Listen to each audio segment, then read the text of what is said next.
Good morning, ladies and gentlemen. I hope you enjoyed yesterday and you're ready to continue with day 2 of IFX Expo Dubai 2024.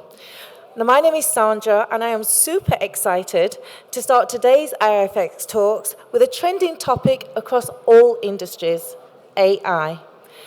Let's see the impact of AI in online trading as we start our first session of the day, AI Horizons, Designing the Future of Brokerage. Please give a warm welcome to our moderator, Ms. Kaya Reed-Parv, Chief Investment Officer at Credilink.ai, who will introduce her panel. Thank you so much. I'm excited to be part of this panel as well, as I like to call the rock stars. And of course, congratulations IFX on another very, very successful expo. Today's topic is something close to my heart. We talk about AI. So I represent Credilink.ai, which is a technology infrastructure company.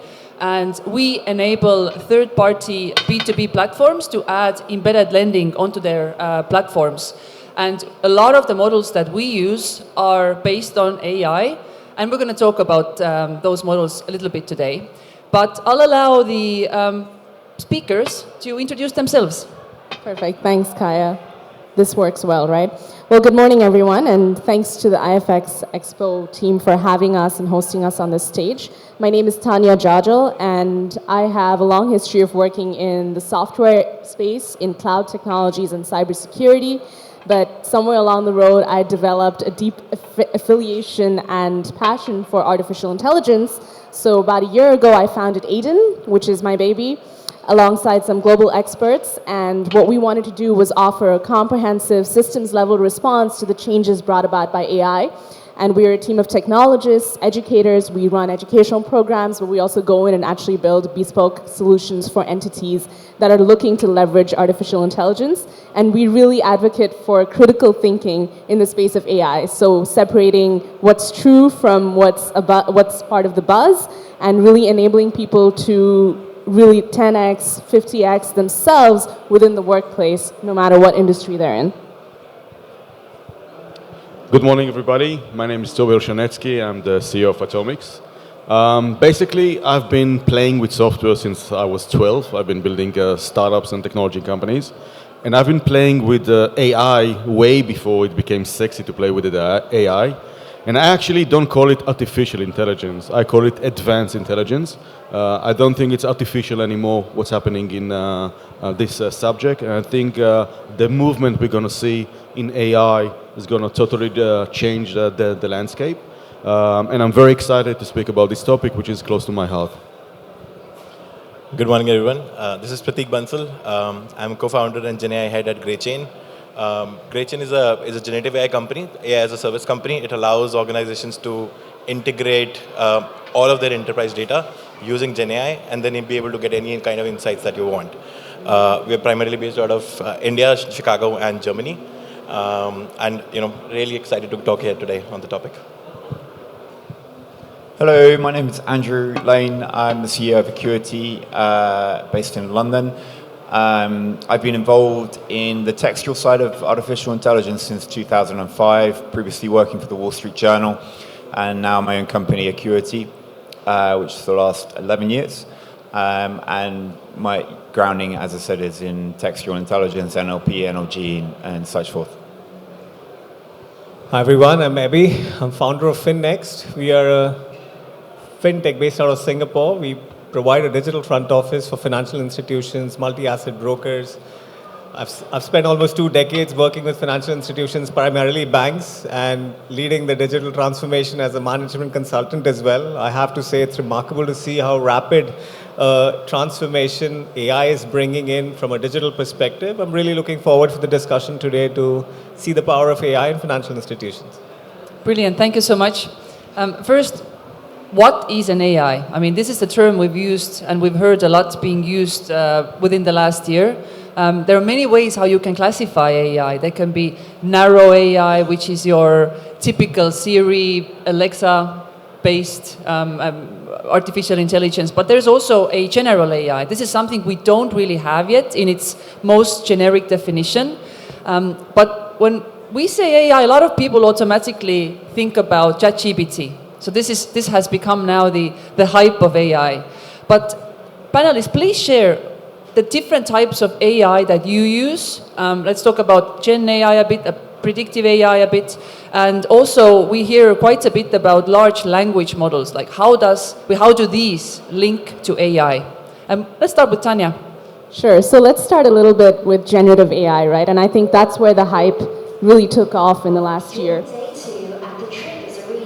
I'll let her finish. That sounds like an AI, by the way. And a very loud one. Yeah. Okay, perfect. Okay, she's done. So, so AI has been in development since the 1950s, right? And for the longest time, most AI that we developed was meant to do one specific task, so output A to output B. And this is still how most AI functions, right? Which is why it's considered to be narrow AI. And that specific term, I don't love it, but it's the term that we use. Now, when it comes to generative AI, I like to think of it, it's a subset of artificial intelligence, and it's AI that creates content. Large language models, in turn, are a subset of generative AI, and they're AI that creates written content or maybe perhaps even verbal content, not necessarily AI that makes art or music, right?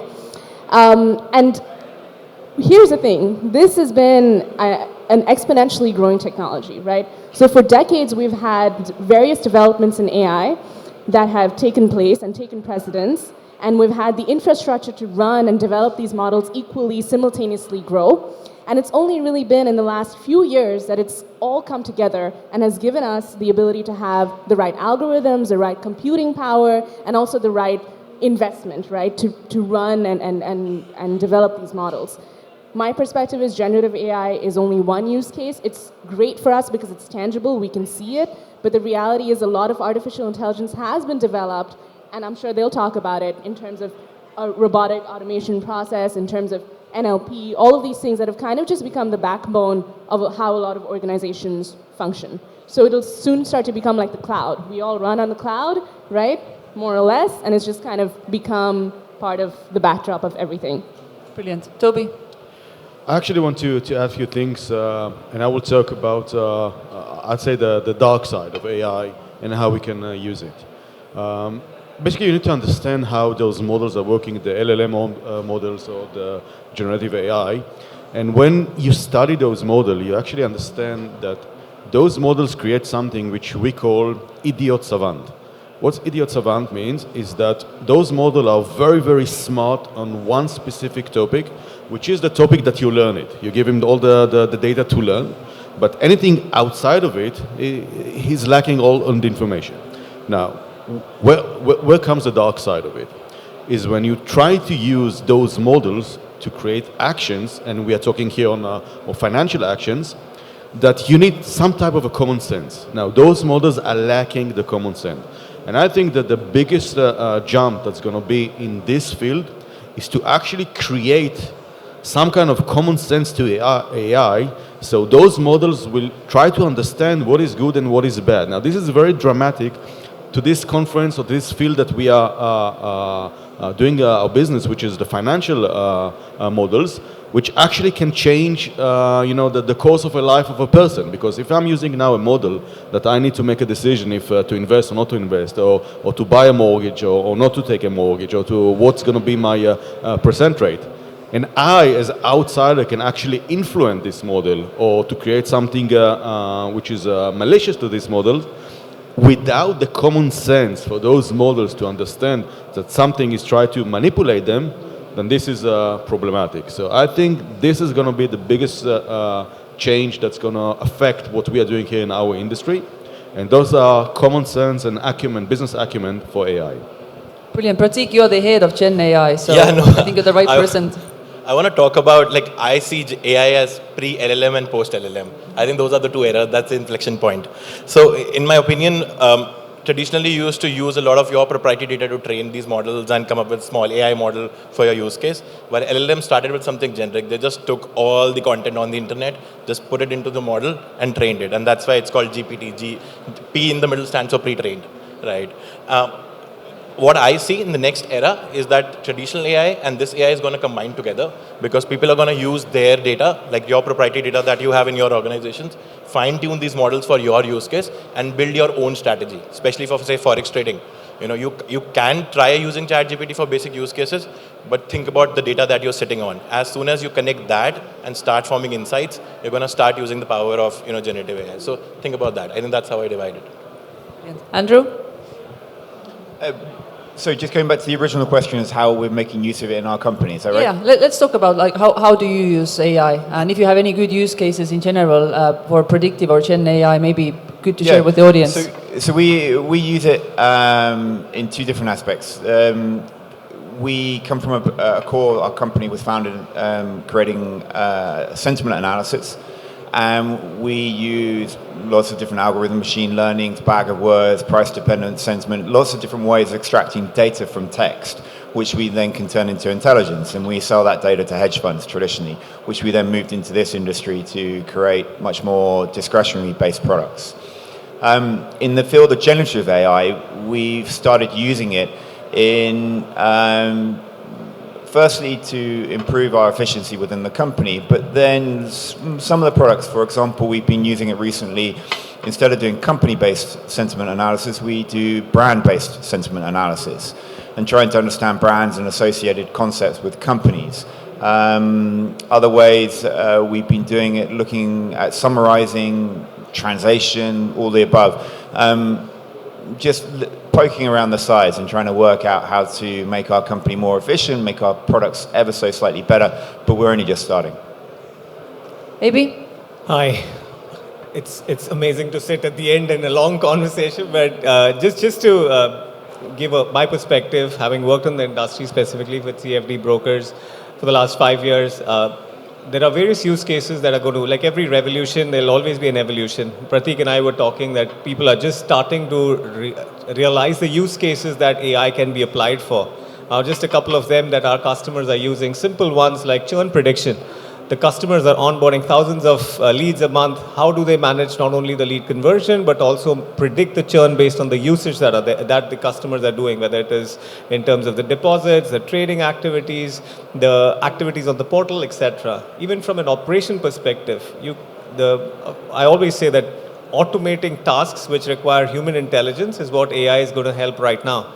So simple things when the operations team today are talking to the leads, to the customers, how the customers are really documenting this and making into actionable items. I don't know, after ChatGPT, I have to say that read.ai is one of the most popular things that I use for across the organization. For every meeting that we have, we get whether it's a project manager or a sales call, it documents everything, summarizes, including the action items.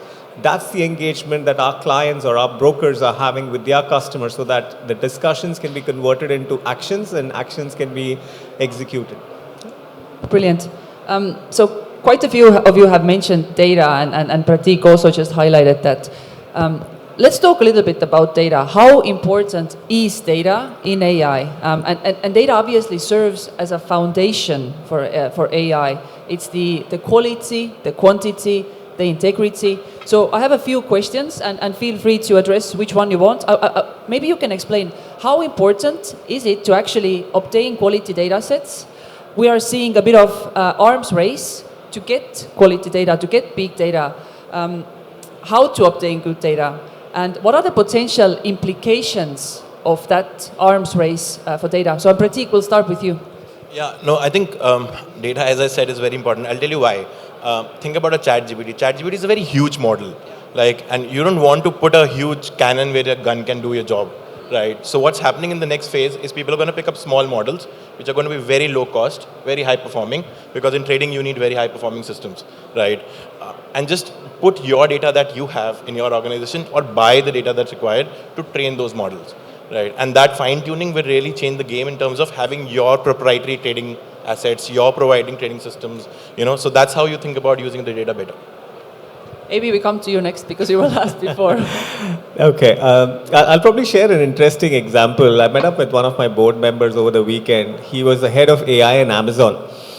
He was sharing a recent example that happened inside Amazon. So they ran a model called Scott internally to determine the number of warehouses that has to be created for the supply chain based on the actual utilization of the data. So over COVID, obviously the e-commerce companies had a massive surge from a sales perspective, operations perspective. So the model is only aware of the data. It doesn't have the context.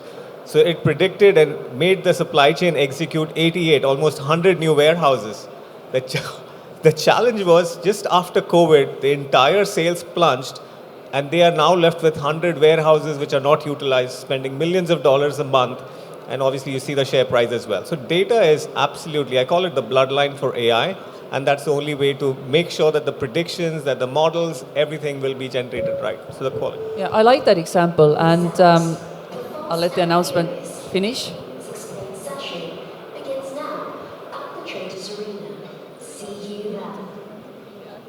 The interesting use case I have is because we build predictive credit models. We use a lot of alternative data to basically make predictions. What is the probability of default for a company for any given period?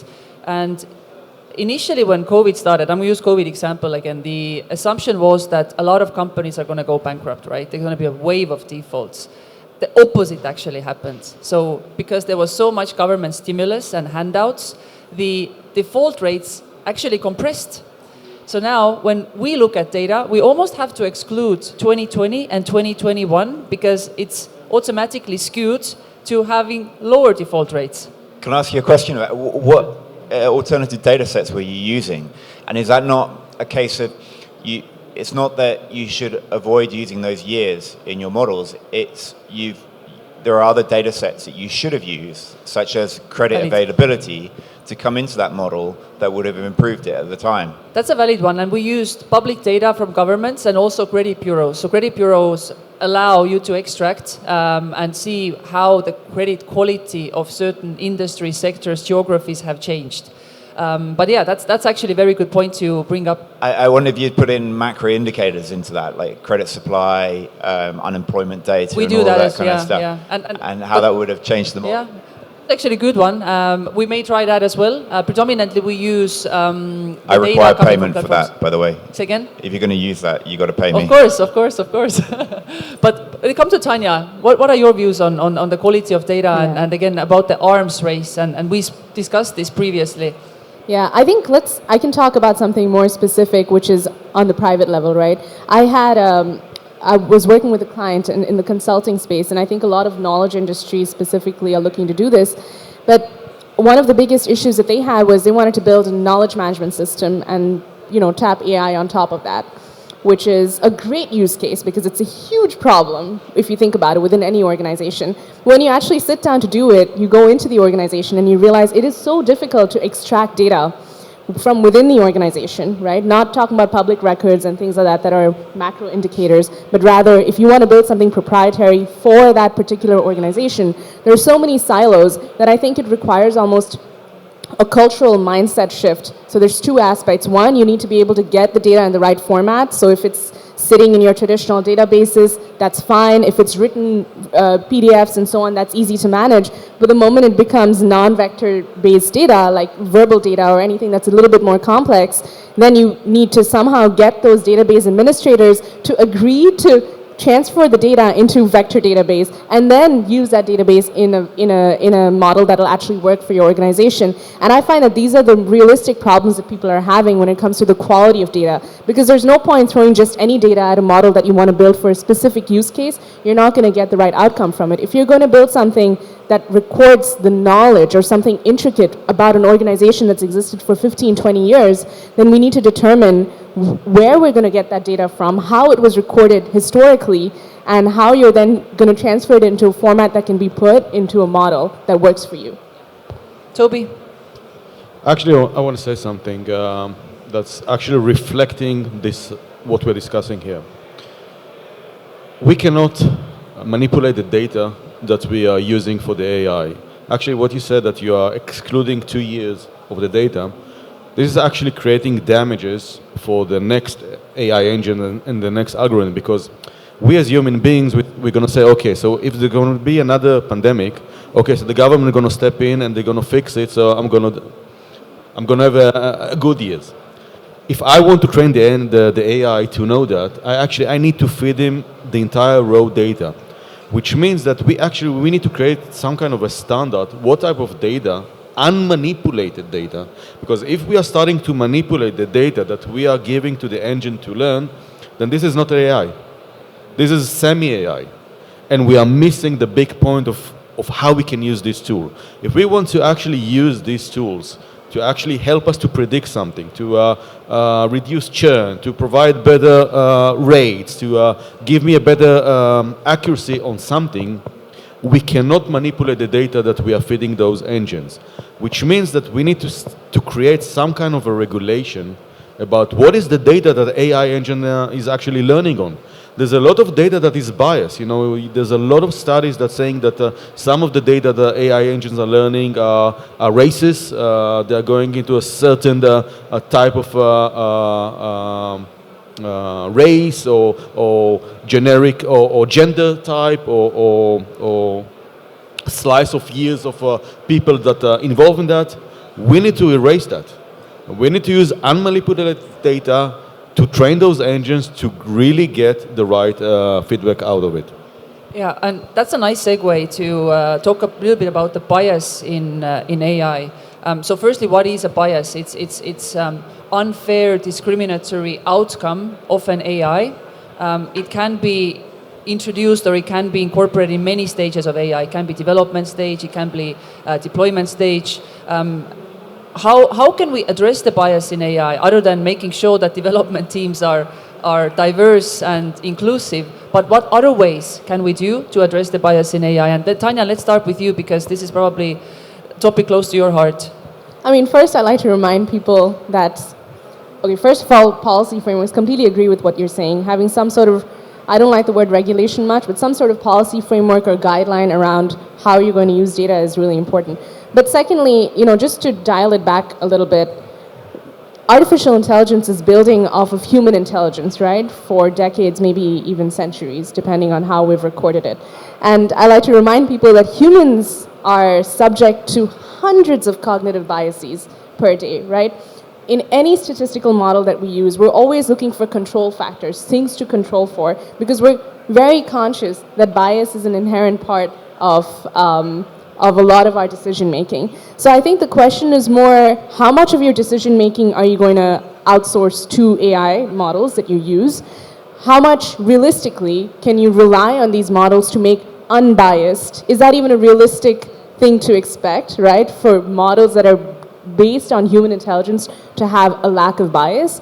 And two, what are we aspiring towards? So while we may not be there today, right now, I think a lot of the conversation around bias is happening. It's important. We care about it. So people are trying to put the right frameworks in place. We haven't quite got there. And I think that's because we're finding that it might even be an impossible endeavor to completely eliminate bias. But if we want to reach a point where we develop artificial general intelligence that can match or maybe even surpass our own intelligence and our own cognitive errors, then we can aspire for and hope for unbiased decision making. But for now, what I advise a lot of people, and I think this is natural to any executive working within any industry, is of course we cannot outsource all of our decision making to algorithmic, non-biological entities. We have to use it as an aid in our own decision making, and that has to come from foundational understanding of our own cognitive biases, which will undoubtedly be reflected because all of our data sets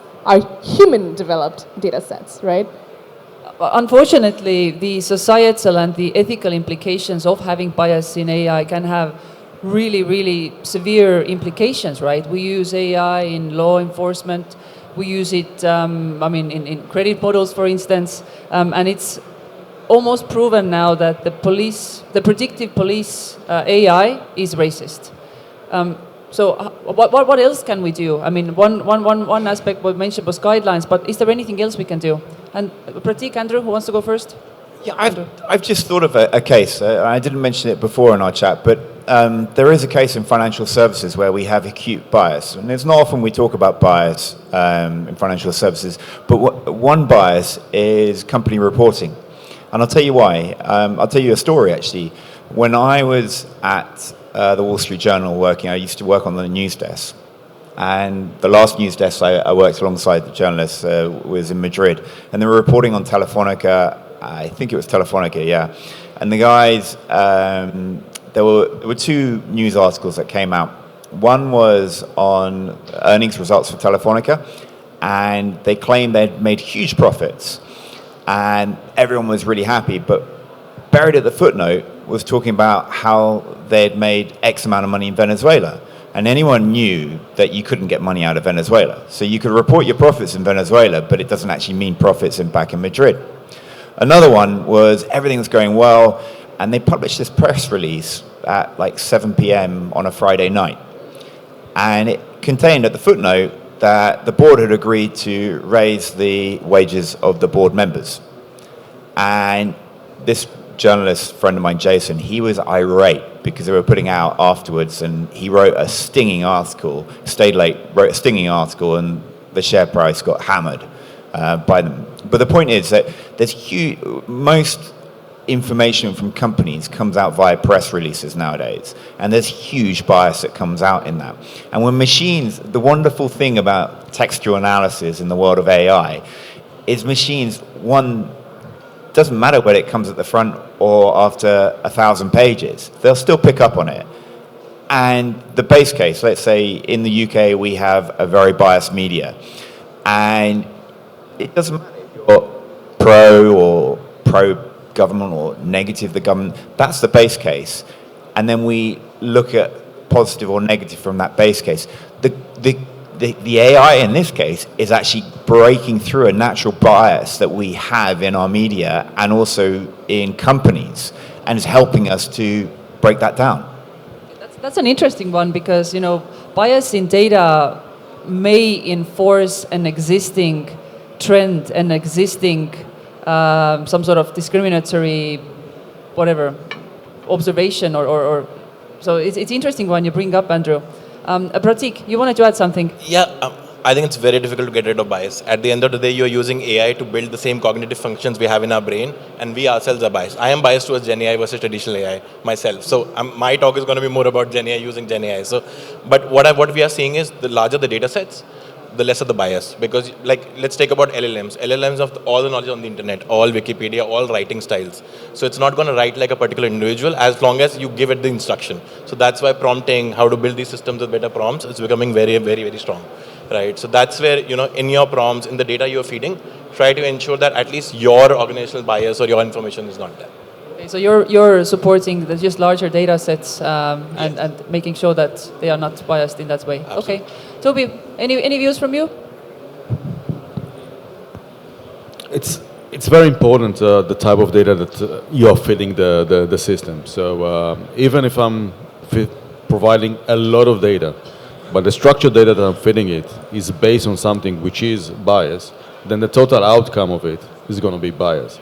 So it's all coming down to what type of data. Now it's very important because this data, is following what I just said about Wikipedia or things like that.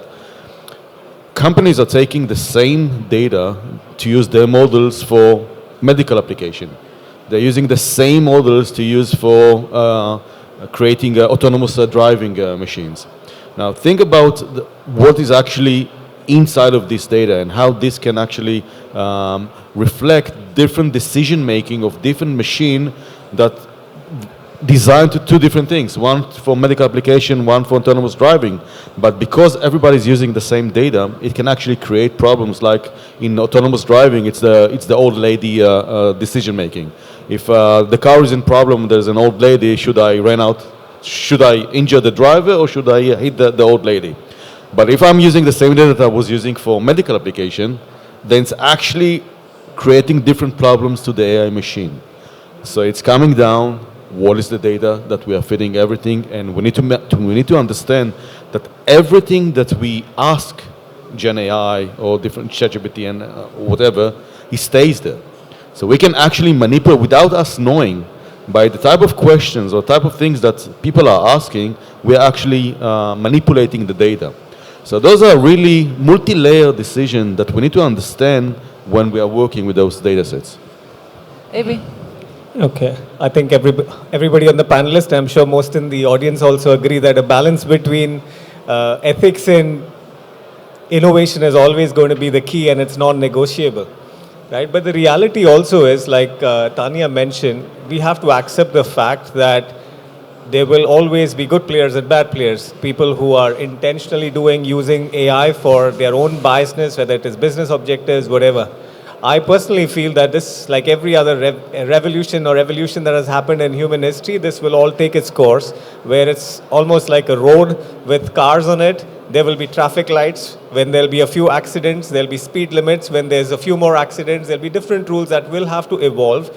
And the only thing that we as users or even providers have to be conscious of the impact that it has, of what tools we are choosing for AI, how it applies to our business, what stage is our business at, what data is it that we can build, what we can buy. Those decisions are the ones which will help us to navigate this biasness right now as it is, as the entire thing, AI part unfolds in the industry. Okay. So we heard from a couple of speakers the use of different data sets and the context. Now, if everybody uses the same data set, and let's bring the conversation now to financial services / brokerage, how you generate alpha if your data sets are the same? And how can brokerages use AI in order to generate revenue and increase their users or their traders on their platform? Maybe we start with Toby this time. Thank you. So I think the best answer for that is to really be focused. What is the tools that I'm trying now to create for my customer? What type of new broker solution I'm trying to create, or what type of different marketing application I'm trying to create to help my customers. Once I know that, and once I'm doing all the internal research, I can very quickly understand what is the type of alpha I need to design to actually provide the best solution on top of that. Then I need to know which data sets I'm going to use historically from my past trading and my past research to actually use this for this alpha to actually show the right results. Only then I can launch this and actually use it with a real sentiment or real inputs that are coming from the markets to provide this as a solution. To go without doing this journey to validate all those check marks and just to go out with a product, you can actually create a very big problem to your brand. You can actually create a brand damage. So you have to pass this. But once you know that you're very focused, you know exactly what is the new tool that I'm trying to come out with, then I know what are those steps. You can actually beat your competitors. You can actually come out to the market very quickly with new tools. You can do A/B testing very, very quickly. You can get really a response from the markets between different inputs that are coming out. And literally, you can beat your competition. Every week come up with a different tool. You can change it, you can adjust to it, and be ahead of the market. And this is the way to go. AB, any views from you? Yeah, sure. For me, AI is not a magic wand for success. It isn't.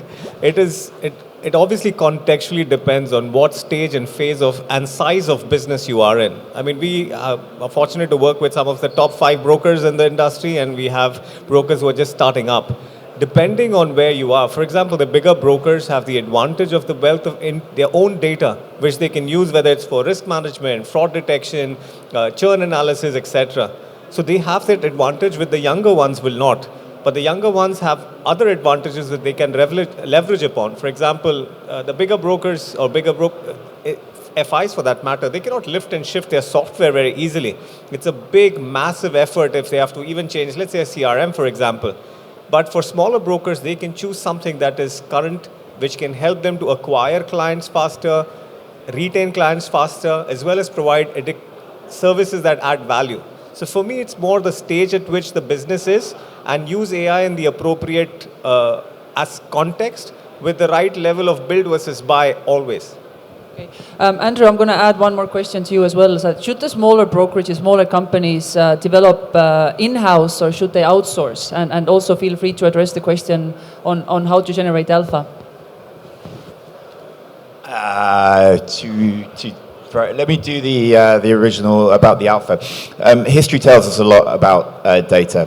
I started working with data 2003, I think, economic and corporate earnings, economic data. And this is a very singular, non-farm payroll comes out, it's either plus or minus, and the market reacts.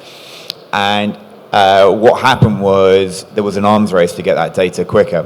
First of all, we would send it via data, then we send it as dots in XML feed, and then finally we started doing co-location at exchanges, then at Slough, and then finally we would change the wires from whatever it was, iron to copper to gold eventually we used, and then finally we went to microwaves. But the point was, in the end, there was only one person who could use that data set and make it on the market, and it was a very singular data set. So the lesson from that I've learned is that if you have things like satellite data or credit card data, or in brokerages you have data, if it's a very singular data set that everyone can use, then the alpha is going to be destroyed very, very quickly. The wonderful thing I work with in textual data, it can be very unique. I think someone was talking about in-house data. It can be very varied. You can do a lot with that data. And then having cleanliness of the data, going back, all these kind of things.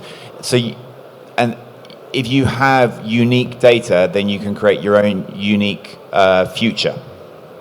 And then finally, mixing data sets together. So a lot of our clients in the hedge fund industry, they take our textual data, but the way they create alpha is they mix it with other data sets, whether that's satellite credit cards or anything else, to create a very unique perspective. Now, getting back to your question about brokerages, I often look at brokerages, and a lot of brokerages offer, for example, MT4, MT5, and the ones that are successful are not trying to repeat themselves and do something. They're trying to create a unique way. For example, I'll carry on. And I sometimes look at companies' brokerages like marketing machines with a brokerage on the side, or a sales machine with a brokerage on the side. They have their unique things.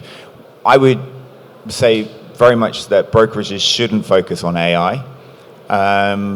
They should try and improve their employees' performance using AI like ChatGPT, but they should focus on their USP. And if that was artificial intelligence or creating amazing market making using data feeds, then so be it.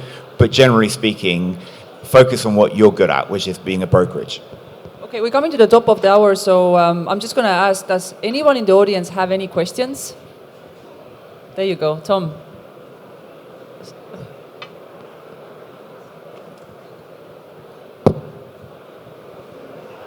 The second most colorful person in this room. Thank you very much. It's Tom Higgins from Goldeye.